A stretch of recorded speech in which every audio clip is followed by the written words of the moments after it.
Capítulo 4. Ele não era o Sr. Wentworth, o ex-cura de Monkford, por mais suspeitas que as aparências possam ser, mas sim o capitão Frederick Wentworth, irmão dele, que, tendo ganhado a patente de comandante em consequência da batalha nas proximidades de Santo Domingo e não tendo sido chamado à ativa de imediato, viera a Somersetshire no verão de 1806 e, não tendo parentes vivos, durante meio ano encontrou um lar em Monkford. Na época, era um jovem excepcionalmente atraente, de muita inteligência, espírito e brilho, e Anne, uma mocinha extremamente bonita, gentil, modesta, de bom gosto e sentimentos.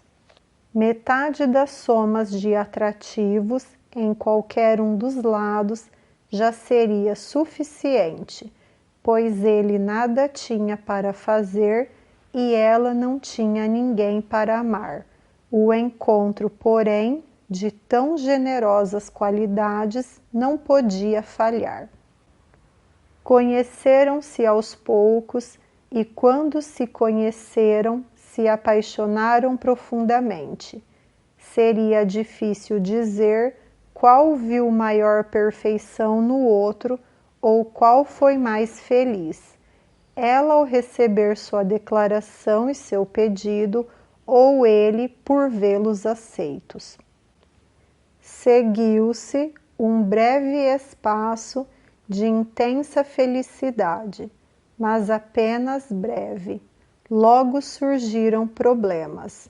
Sir Walter, ao ser solicitado, sem realmente negar o seu consentimento ou dizer que jamais o daria, mostrou toda a sua desaprovação, pelo grande espanto, grande frieza, grande silêncio e uma declarada decisão de nada fazer pela filha. Julgou-a uma aliança muito desonrosa e Lady Russell, embora com orgulho mais moderado e perdoável, considerou-a uma união das mais infelizes.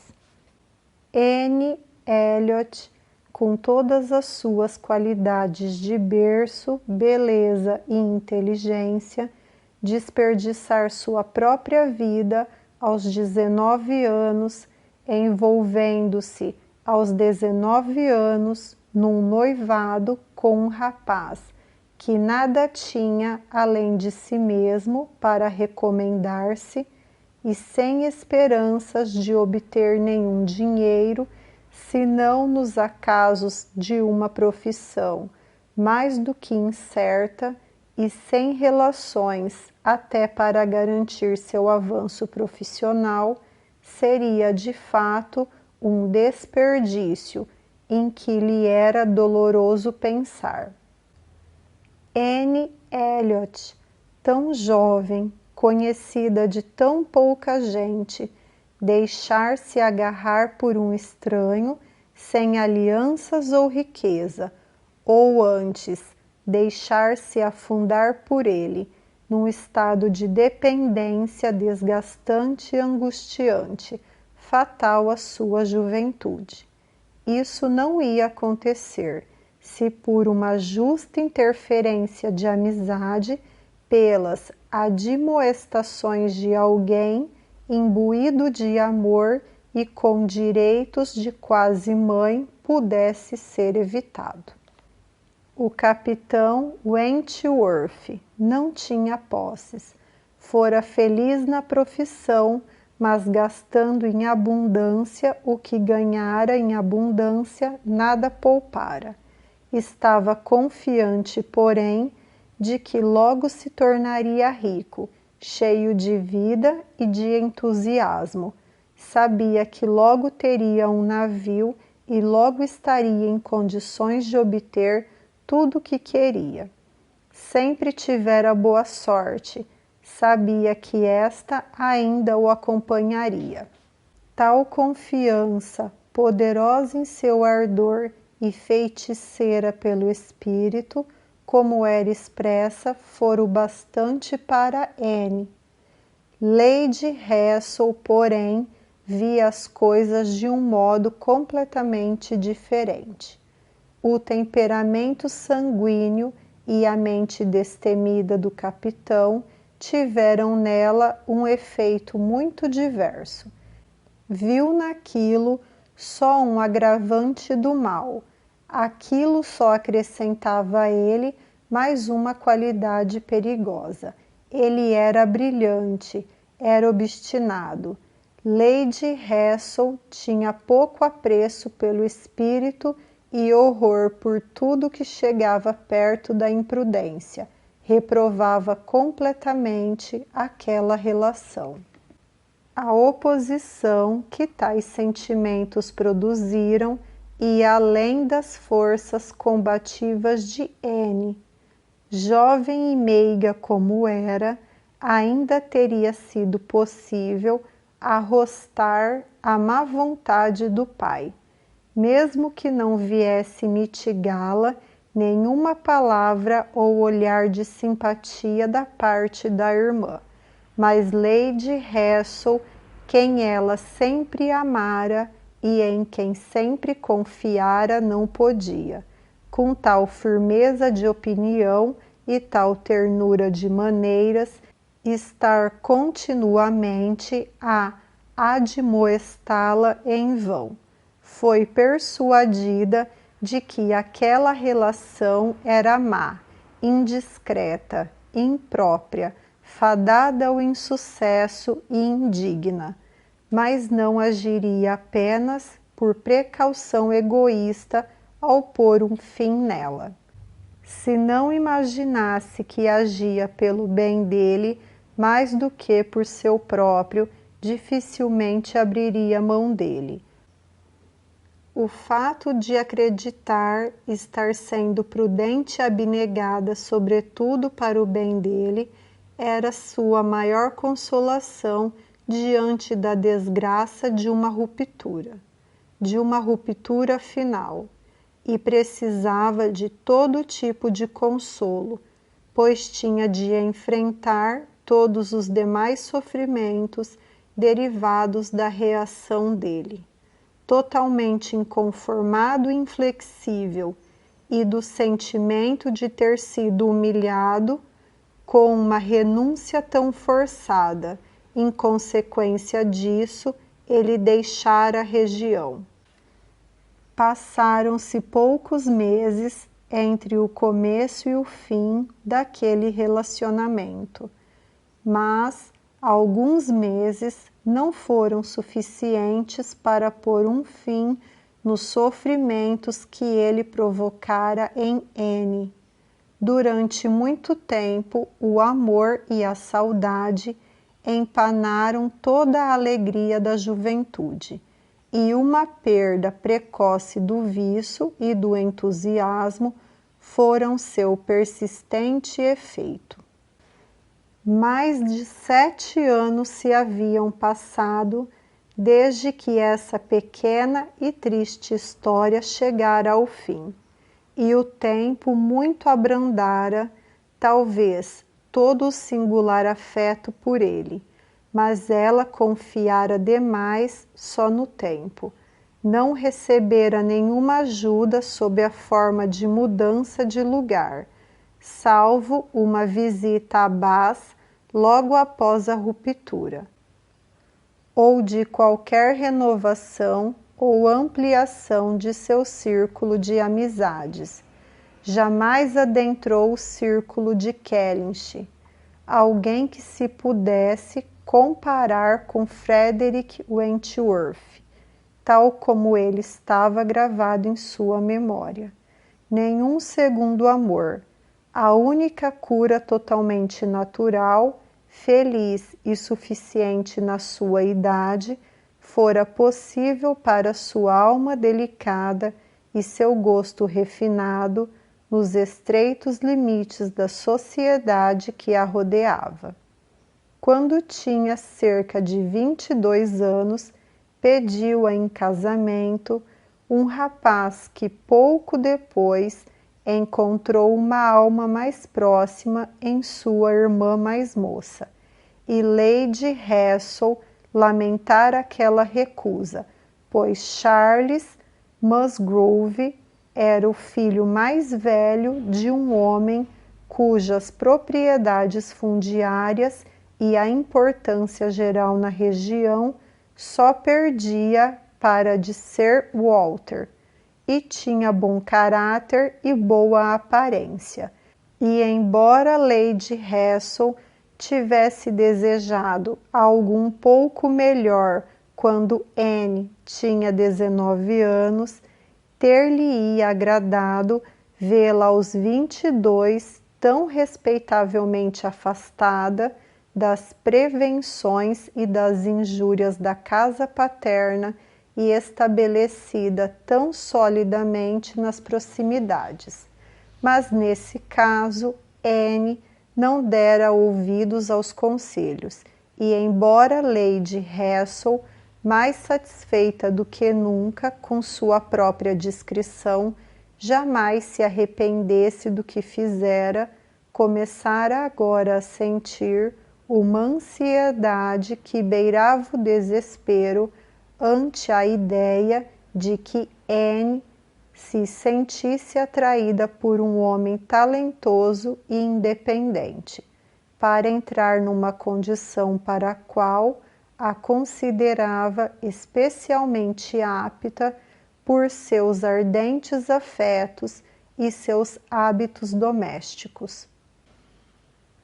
Elas não conheciam a opinião uma da outra, se permanecia a mesma ou se mudara, sobre o ponto mais importante do comportamento de Anne, pois nunca haviam aludido ao assunto. Anne, porém, aos 27 anos, tinha ideias muito diferentes das quais que fora levada a ter aos 19. Não culpava Lady Russell, não se culpava a si mesma por ter se deixado guiar por ela, mas sentia que se alguma jovem em circunstâncias parecidas a procurasse para se aconselhar, jamais receberia dela um conselho que implicasse tal infelicidade imediata, tal incerteza quanto ao futuro. Estava persuadida de que, por maiores que fossem as desvantagens da desaprovação familiar e por pior que fosse a incerteza acerca da profissão dele e todos aqueles prováveis medos, atrasos e decepções, ela teria sido uma mulher mais feliz se mantivesse o noivado do que era tendo-o sacrificado.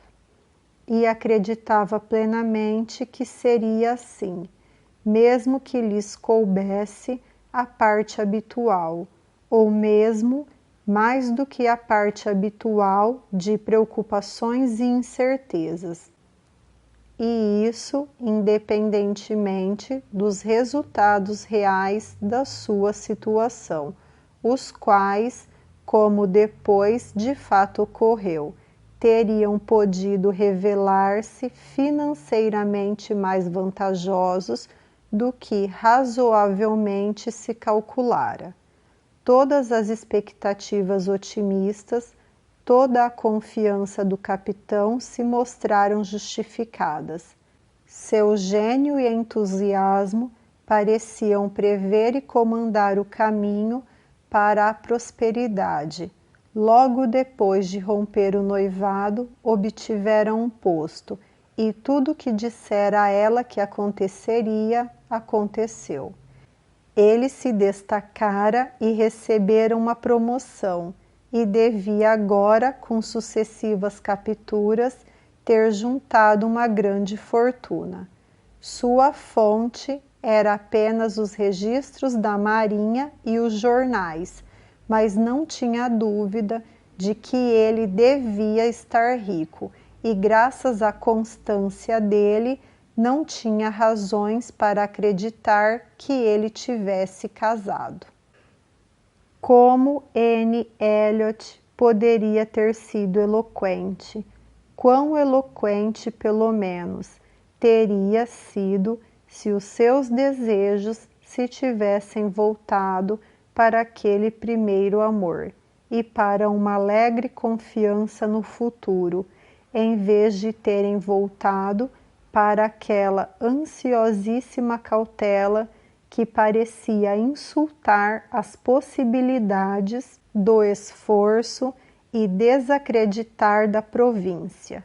Fora obrigada a ser prudente na juventude, aprendera o romantismo à medida que envelhecia, a sequela natural de um começo antinatural.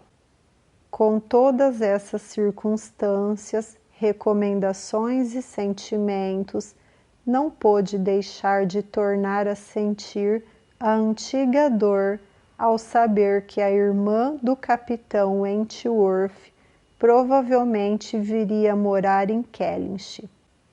E foram precisos muitos passeios, muitos suspiros para acalmar a agitação ante aquela ideia.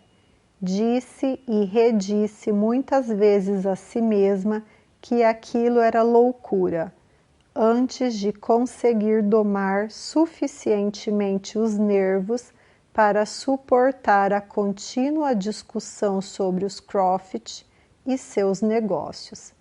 Ela era auxiliada, porém, pela perfeita indiferença e pela aparente inconsciência das três únicas pessoas de seu círculo familiar, a par do segredo passado, que pareciam quase negar qualquer lembrança do que ocorrera. Ela podia fazer justiça à superioridade dos motivos de Lady Russell a esse respeito. Sobre os do pai e de Elizabeth, podia apreciar todos os melhores sentimentos de sua serenidade, mas o ar geral do esquecimento entre eles era muito significativo, fosse qual fosse a sua origem, e se o almirante Croft viesse realmente a alugar Kellynch Hall, ela tornou a se alegrar com a convicção, que sempre lhe fora muito grata, de que o passado só fosse sabido por aqueles três de seus conhecidos, os quais, acreditava ela, jamais pronunciaria uma sílaba sequer a respeito, e na confiança de que, dentre os conhecidos dele, só o irmão com quem ele morara tinha alguma informação a respeito daquele breve noivado. Esse irmão havia tempos se mudara da região, e sendo um homem sensato e, além disso, solteiro na época, ela acreditava firmemente que nenhum ser humano soubera de algo àquele respeito por meio dele. A sua irmã, senhora Croft, estivera fora da Inglaterra acompanhando o marido no exterior, e sua própria irmã, Mary, estivera na escola quando tudo se passara, e nunca tivera, pelo orgulho de uns e pela delicadeza de outros, nenhuma notícia do caso mais tarde. Com tais apoios, esperava que transcorresse, sem nenhum constrangimento especial, o relacionamento entre ela e os Croft, que com Lady Russell, ainda residente em Kellynch, e Mary, domiciliada a apenas 3 milhas dali, devia necessariamente travar-se.